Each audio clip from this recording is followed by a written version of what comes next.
فلا مضل له ومن يضلل فلا هادي له أشهد أن لا إله إلا الله ولي الصالحين وأشهد أن محمدا عبده ورسوله أما بعد okusooka okwebaza Allah subhanahu wa ta'ala ampadde omukisa guno okubanga ntunulako mu byenyi byammwe mwenna abatudde wano ebitemagana ekitangaala ky'obukkiriza. Nsaba Allah subhanahu wa ta'ala oyo atukuŋŋaanyiza mu nnyumba ye n'ekitiibwa atusobose okubanga tukuŋŋaanira ne mu Firdawsi al-Aala.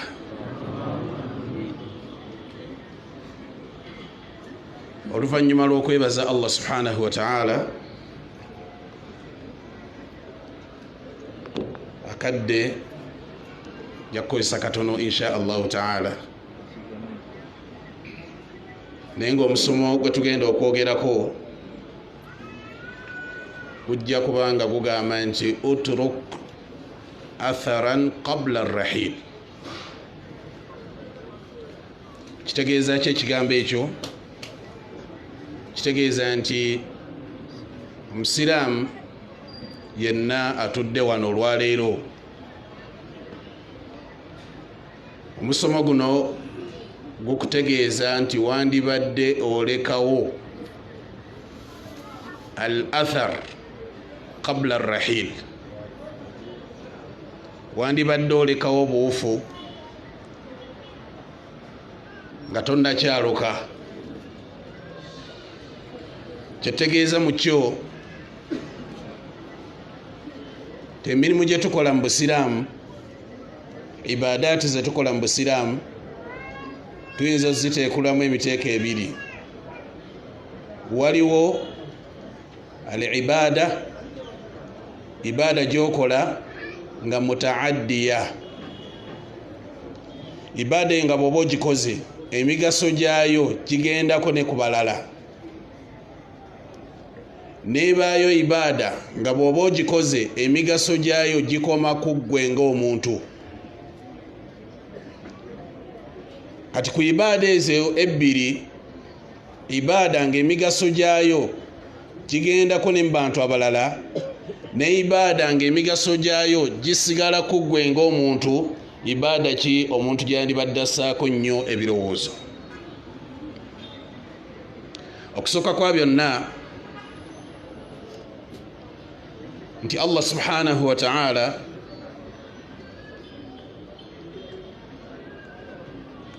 mu bannabbi be abaatukulembera atulaga nti emirimu gye baasinganga ennyo okussaako nnyo essira gyegyo emirimu nga gimugasa nga ate gigasa n'abalala, nga ne bwali baavuddewo mu nsi alisigala aleseewo obuwufu.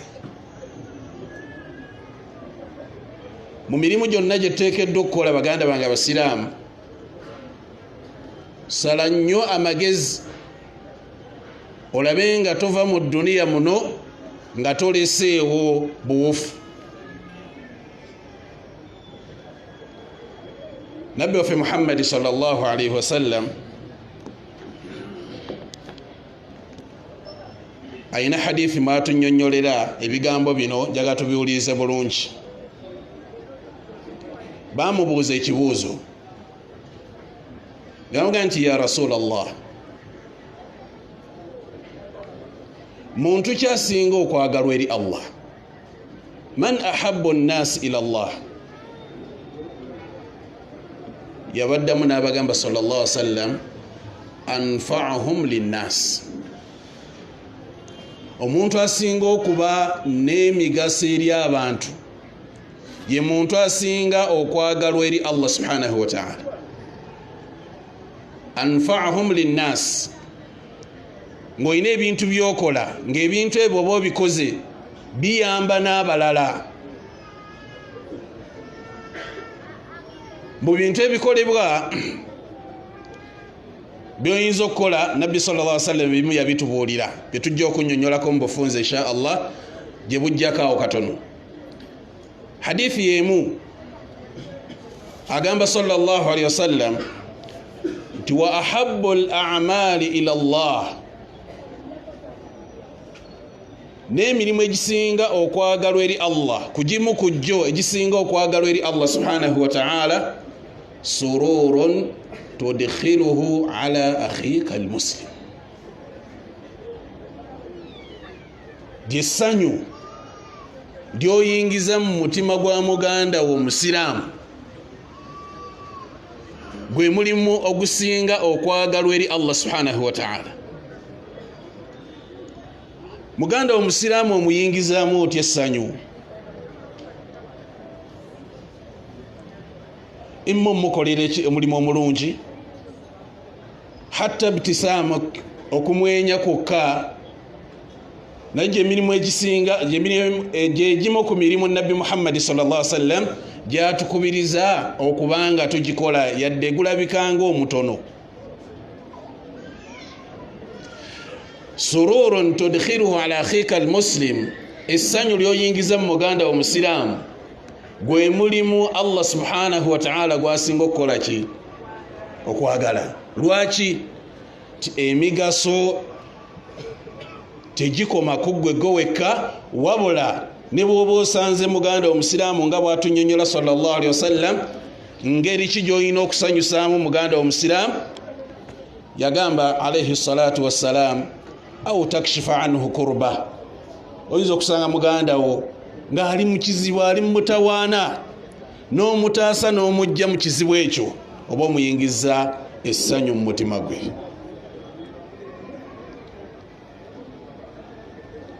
Au taqdi anhu daina, yagamba sallallahu alaihi wasallam, oba okuyamba muganda wo n'omusasulira ebbanja, ng'omulaba amabanja gamuli mu nsingo, n'ogamba bismillah kantaasa omuddo ono mumusasulira ebbanja lye. Essanyu lyanaafuna mu mutima gwe, ojja kubanga okoze ogimu ku mirimu egisinga okwagalwa eri Allah subhanahu wa ta'ala. N'otatunuulya butunuulizi munno ng'ali mu mitawaana, n'ogamba yamanyi n'ebizibu bye. Nabbi Muhammad sallallahu alaihi wasallam yagamba nti inna lillahi ibadan ikhtassahum bin ni'am, Allah subhanahu wa ta'ala ina abaddu be nga yabaawula n'abawa ebyengera, ng'ebyengera ebyo tastaqir, omuddo abaddu abo babisigaza ebbanga lye bamala nga babikozesezza bulungi mu kuyamba bannaabwe. Bw'obanga toyambye munno, hawwalahu ila ghairi, ekyengera ekyo Allah kyabadde akuwadde akikyusa n'akiwa omuntu omulala anaasobola okuyamba.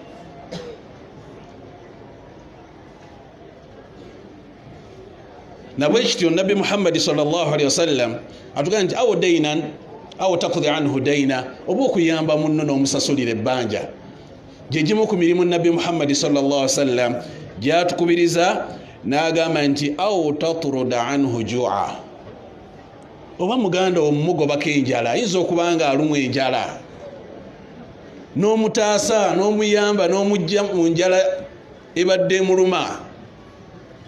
Bimu ku bintu Nabbi sallallahu alaihi wasallam byatukubiriza ebiyingiza mu mitima gy'abannaffe ki? Essanyu. Yagamba sallallahu alaihi wasallam, li an amshiya ma akhi li, okubanga ntambula ne muganda wange, fi haja, ayina ekizibu naye nga teri asobola mmumalira kizibu ekyo okuggyako nze. Nabbi agamba nti okutambula nga ngenda okuyamba muganda wange ekizibu ky'abaalimu, ahabbu ilayya min an a'takifa shahra fi masjidi. Yagamba sallallahu alaihi wasallam, mpuliranga ekyo kyensinga okwagala gyendi okusinga okutuula itikaafu mu muzikiti gwange omwezi mulamba. Just kutambula na munno ayina ekizibu kyagala omumalira, n'otambula naye mu buzibu obwalimu, Nabbi sallallahu alaihi wasallam yagamba mpuliranga ekyo kye kisinga okwagala okusinga okutuula mu muzikiti gwange omwezi ki. Tayib, wandibadde weebuuza omuntu atudde itikaafu va mu mizikiti gino egya bulijjo, wabula nga otudde itikaafu mu muzikiti gwani gwa Nabbi Muhammad sallallahu alaihi wasallam, omanyi obulungi n'empeera omuntu zaafuna ng'ali mu muzikiti gwa Nabbi Muhammad sallallahu alaihi wasallam. Issalemu bweti gy'osaalidde mu muzikiti gwa Nabbi Muhammad sallallahu alaihi wasallam, omanyi kyezitowa? Ezitowa essala mmeka? Ezitowa essala 10, sibe kiri?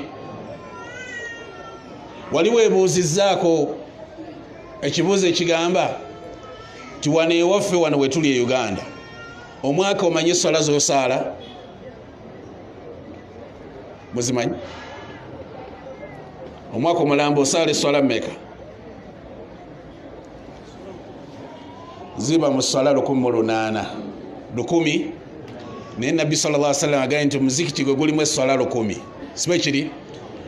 Omwezi mulamba nga osaalidde mu muzikiti gwa Nabbi Muhammad sallallahu alaihi wasallam buli lunaku bala nti 5000, sibe kiri?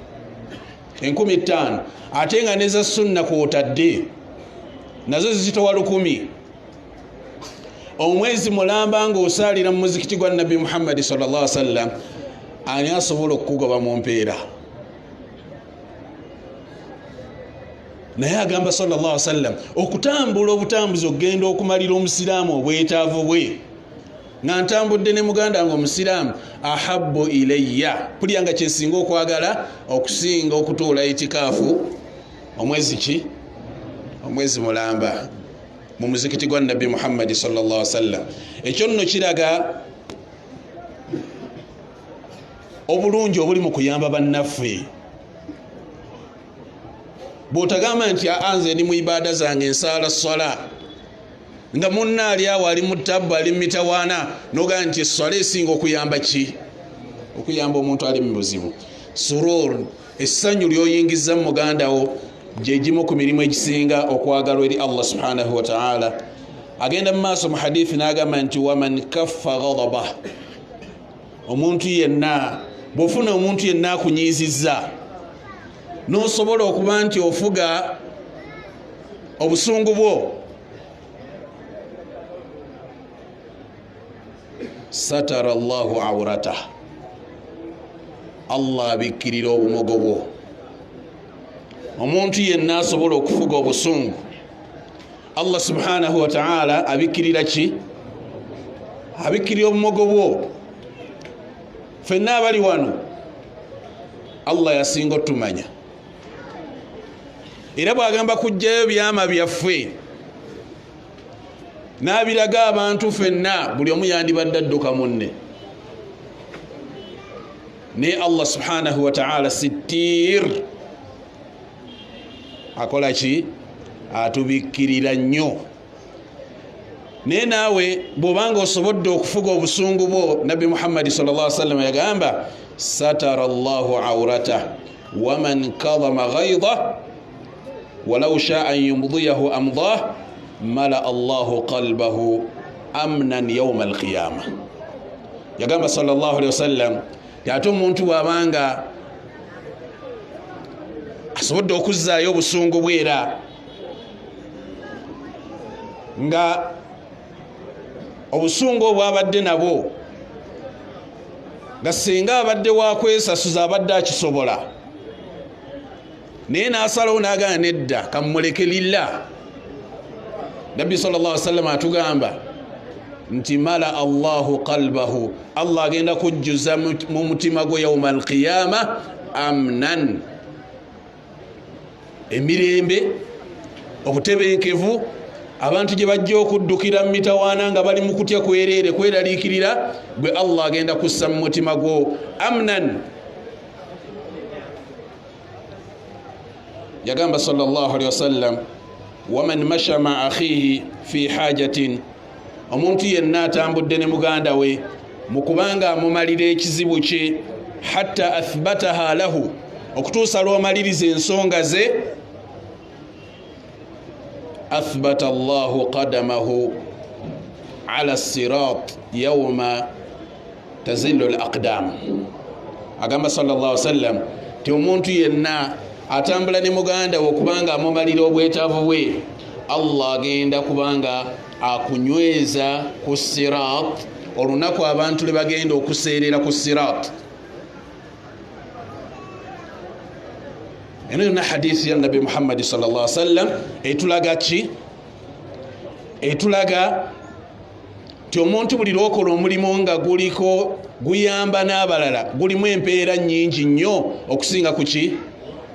Gwokoze nga oli bwomu obanga emigaso egyo gidde eri gwe wekka. Omubaka Muhammad sallallahu alaihi wasallam mu hadithi ya Jabir radiyallahu ta'ala anhu yagamba nti la yaghrisu almuslima gharsan, tasobola kusimba musiraamu omuti gwonna ogw'ebibala fayakulu minhu insan, nobanga wasimba omuti gwo ogwa ffene, nobanga wasimba omuti gwo ogw'amapapaali oba omuti gwo ogw'emiyembe, Nabbi yagamba sallallahu alaihi wasallam tosobola kukola mulimu gufaanana bwe gutyo. Fayakulu minhu insan, omuntu nabanga waliwo akoze eki? Alidde ku kibala ekyo, alidde ku muti ogwo najjako ekibala. Wala dabba, kebe ensolo, wala tayr, kakibe kinyonyi, illa kana lahu sadaqa ila yawm alqiyama. Allah subhanahu wa ta'ala akufulira omulimu ogwo nga sadaqa ila yawm alqiyama, paka ku lunaku lwaki? Muhimu ku byewuunyisa, waliwo omu ku basahaba ba Nabi Muhammad sallallahu alaihi wasallam yakola waqf, ayina omulimu gwe yakola mu busiraamu, n'agula ennimiro y'entende n'agiwaayo eri obusiraamu esobole okuyamba bamulekwa, eyambe bannamwandu. Naye n'okutuusa olwaleero sahaba oyo akyagabana ku nnimiro eyo, yadde ye yakola ki? Sahaba oyo mummanyi? Sahaba ayitibwa Uthman radiyallahu ta'ala anhu. Emabegakaawo batulaze nti Uthman alina akawunti mu banka n'olwaleero. Alina ki? Akawunti ye nakati eriko ensimbi mpitirivu, ziyamba bamulekwa, ziyamba bannamwandu. Olwaleero otuuka e Makka bazimbye ekizimbe kinene nnyo bakitaddeko waqf Uthman ibn Affan, naye ng'ensimbi ezakivuddemu zaava mu ntende ze yagula. Utruku atharan, lekawo obuwuufu nga tonnava mu nsi. Baka ekintu kyonna kyokola ng'ekintu ekyo bonaaba okikoze, wallahi ne bw'oliva mu dduniya olisigala okola ki? Ng'okigabanamu. Totunuulira nnyo bintu bya kumpimpi. Wa fi lafdhin ma min muslim yaghrisu gharsan, Nabbi sallallahu alaihi wasallam yagamba nti teri musiraamu asimba muti illa kana ma ukila minhu lahu sadaqa, okujjako nga buli kyonna ekiriiriddwa ku muti ogwo ebaaki sadaqa. Wallahi oyinza okubanga olina bakadde bo baafana dda naye nga basimba emiti gy'emiyembe, basimba emiti gya ffene, nga n'olwaleero bakyakola ki? Bakyagabana. Naye nga gwe tokimanyi nti bagabana. Ebinyonyi birya ku miti egyo, buli kintu kyonna ekirya ku muti. Omubaka Muhammad sallallahu alaihi wasallam agamba nti wama surika minhu lahu sadaqa, oli ne bw'abanga abbye ng'omuti ogwo agubbyeko ekibala kyabbye, gwe bakuwandiikako nti okoze sadaqa, bakuwandiikako nti okoze sadaqa. N'agamba nti wama akala minhu sab'a minhu fahuwa lahu sadaqa, bino ebisolo ebiyigga nabyo biba biriddeko, Nabbi yagamba nti oba okoze eki? Oba okoze sadaqa. Wama akalati at-tayr lahu sadaqa, teri n'ekinyonyi bwe kiba kiriddeko oba okoze sadaqa. wano olaba nti omuntu alina okukola emirimu nga gigasa si bantu bokka n'okugasa n'ebisolo n'okugasa n'ebinyonyi. Omubaka Muhammad sallallahu alaihi wasallam bamubuuza ekibuuzo nti ayyu sadaqa afdal, muntu yandibadde bw'abanga akola sadaka yandibadde akola sadaka yaki? Yagamba nti alma. Musiraamu okola ki? Kola sadaka nga y'amazzi. Allah bakusobosezza n'osima oluzzi, Allah bakusobosezza n'ossaawo amazzi awo abantu baganywe. Nabbi sallallahu alaihi wasallam nti afdalu sadaqa, sadaka ekola ki? Esinga obulungi. Kikola abaganda baffe abategeera sadaka y'amazzi, tomunyumiza kirala gamba nsimira bbowa. Lwaki? Buli yenna anywa oba biwuka bizanyidde mu mazzi ago, buli kantu konna akaganyoddwa mu mazzi osigala okafunamu. Lekawo obuwufu nga tonnava mu nsi muno. Waliwo ebintu Nabbi Muhammad sallallahu alaihi wasallam yatukubiriza n'atugamba nti mu bintu by'ogabanamu ng'ovudde mu nsi mulimu kinaki? Assalamu alaikum, mubimpe. Naam? Sadaqatu jariya. Kyekirala? Waladi salih. Kyekirala? Ilmu yuntafa'u bihi. Ebyo byonna buli lw'obirekawo biba bigenda kuyamba abajja, osigala obifunamu. Mu birala byayogera sallallahu alaihi wasallam, aw mushafan waratha, oba olina Qur'ani gye wasikiza n'ogiwa omuntu ogamba Qur'ani eyo yiyo gikugabidde giganyulwemu, oba wasima aw naharan ajra, wasobola okusima omugga abantu basobola okuba nga bagabana ku mazzi. Ebyo byonna byonna bw'obanga Allah akusobosezza obikola wandibadde obikola, oleme kuva mu nsi muno nga toleseewo ki?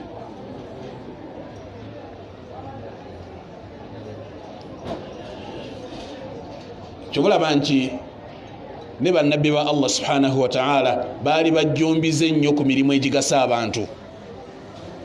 Mu bannabbi abo mwalimu Nabbi Yusuf alayhi salatu wassalam. Bwe baamuwa ku buyinza yagamba nti kyensinga okusaba kabaka, ij'alni ala khazaini al-ard, njagala onteeke nga nze nfuga ki? Amawanika. Lwaki yali asaba amawanika? Asobole okulyamu, asobole okuganyulwamu, asobole okuba omugaso eri abantu, ayambe abantu. Kubanga abantu abasinga obungi ababa ku mawanika ago baba bazibu nnyo. Naye bw'obanga oli rajulo amin, oli mwesigwa, ate oli hafidh, oli mukuumi, musajja mulungi, omunaku ojja kusobola omuyamba, ojja kuba totunuulira bintu bingi nnyo. Era y'ensonga lwaki Nabbi Yusuf alayhi salatu wassalam yayamba abantu ne basobola okuyita mu kyeya. Ne Nabbi waffe Muhammad sallallahu alayhi wasallam, omukyala Khadija radiyallahu ta'ala anha bw'aba atunyumiza ku Nabbi Muhammad sallallahu alaihi wasallam, bwe yali yakafuna obubaka, Nabbi yafuna okutya naye eraliikirira nnyo. Khadija yamugamba nti wallahi la yukhziyaka Allah, Allah tasobola kuvaamu nakwabulira Allah subhanahu wa ta'ala, innaka la tasilu rahim, oyunga eŋŋanda, oyamba abanaku, okola biki. N'ayogera ku migaso gya Nabbi sallallahu alaihi wasallam eri abantu be yali awangaala nabo.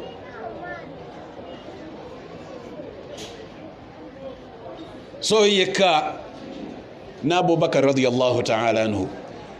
Abu Bakar sahaba wa Nabbi Muhammad sallallahu alaihi wasallam bwe baali bamugoba mu kibuga Madina, mu kibuga Makka,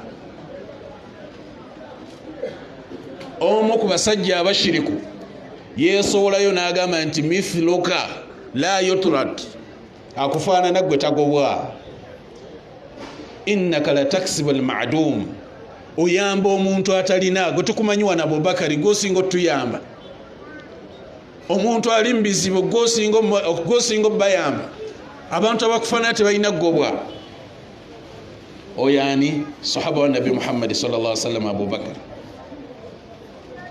baafa naye balekawo n'olwali tukyaboogerako balekawo obwofu. Gwe ki kyogenda okujjukirwako ng'ovudde mu bulamu buno bw'ensi? Kikyoleseewo ekigenda okukugasa oluvannyuma lw'okuva ku bulamu buno bw'ensi?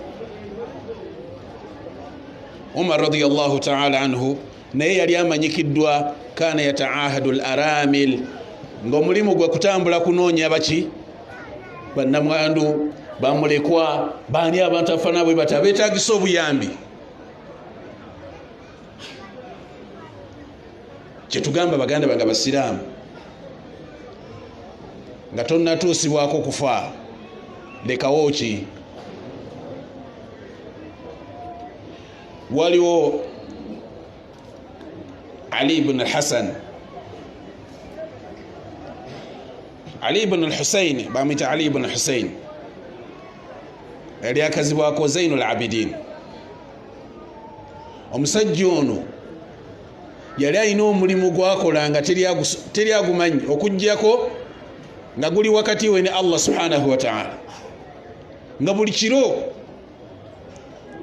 asitula obuwunga n'asitula ebyokulya ng'abitwala ku miryango gy'abantu abanaku mukeera ku makya nga buli kyakulya kiri awo. Gwe mulimu gwe. Ne kitambula emyaka n'emyaka, naye nga babawo emmere tebamutegeera y'ani atuwa ebyokulya,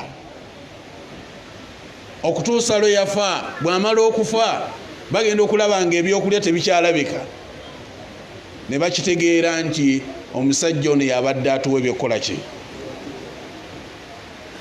Lekawo buufu nga tonnava mu bulamu buno bwansi.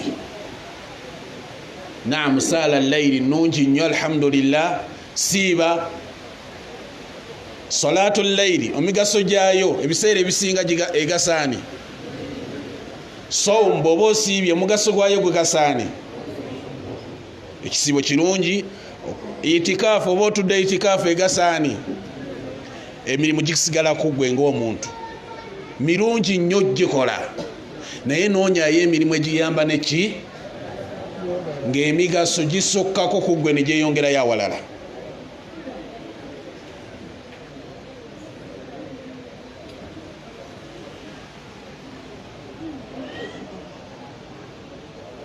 N'ebigambo ebyo, ebigambo ebingi oluusi biyinza okukwerabiza ebisoose. Badde mbasaba nga nsinziira mu kifo kino insha Allahu ta'ala buli omu abeeko omulimu gwakola ki gwolekawo. Tikyetaagisa kuba nti gundi agumanyi. Allah bakusobosezza n'ofuna omutwalo gumu, emitwalo ebiri, genda ogule buloko zisse ku nnyumba ya Allah. Wallahi ni bw'oliba ovudde mu dduniya, akawunti erisigala ekola ki? Si tteeka nti olina kuzimba masigidi wekka bw'omu. Bw'oba ofunye oluzzi nga Allah akuwadde obusobozi, lugule oba lusime. Abantu abanaaganyulwa mu mirimu egifaanana bwe gityo, Allah ajja kubaakuwaamu empeera nga nnyingi. Barakallahu fikum wa jazakumullahu khaira fi dunya wal akhirah. Saba Allah tuwairimu egasa atusembadde babawuliriza abagobera ekyo ekisinga okuba ekirungi. Subhanakallahumma bihamdik ashhadu an la ilaha illa ant nastaghfiruka wa natubu ilayk. Assalamu alaykum wa rahmatullahi wa barakatuh.